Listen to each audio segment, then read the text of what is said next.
नमस्कार. स्वरसुधा या म्युझिक चॅनलमध्ये आपले स्वागत आहे. आज निद्रानाश किंवा झोप न येणे याविषयी आपण माहिती घेऊया. बहुतेक ज्येष्ठ नागरिकांना हा त्रास असतो.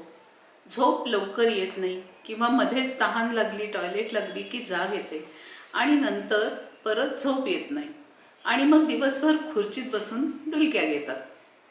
प्रत्येकाला खरं तर 8 तासांची झोप आवश्यक असते. नवीन पिढी रात्री उशिरापर्यंत मोबाईलवर असते आणि त्यांचा सूर्योदय सकाळी 11 नंतर होतो. पण ज्येष्ठ नागरिकांचे तसे होत नाही ना. त्यांनाही सुरक्षित वाटण्यासाठी, त्या पद्धतीच्या भावना निर्माण होण्यासाठी संगीत ऐकले की त्यांना सुरक्षित वाटते आणि अशाच प्रकारचे संगीत ऐकायला दिले जाते. हे संगीत लयीच्या दृष्टीने कमी कमी होत जाणारे असते. स्लीपिंग पिल्स हा उपाय नाही, कारण गोळ्यांचा डोस वाढत जातो व हवी तशी शांत झोप मिळतच नाही. झोप न येणे हे ॲबनॉर्मल नाही.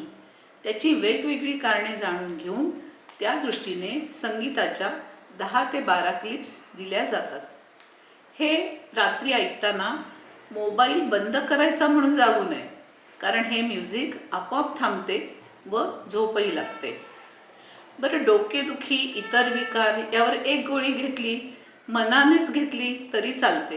पण संगीत हे पिल्स सारखे नाही, म्हणजे एक कॉम्बिफ्लॅम घेतले की एकदम टकाटक असे नसते.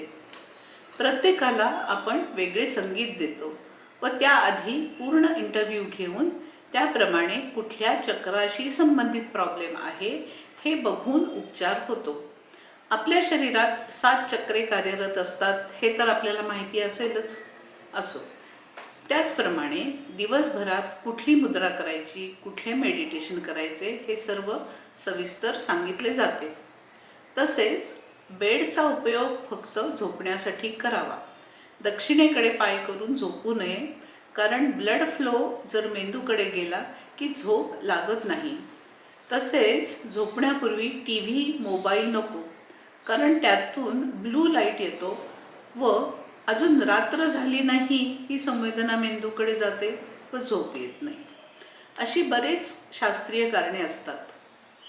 जर ही माहिती आवडली असेल तर स्वरसुधा या माझ्या चॅनलला लाईक, फॉरवर्ड आणि सबस्क्राईब करा.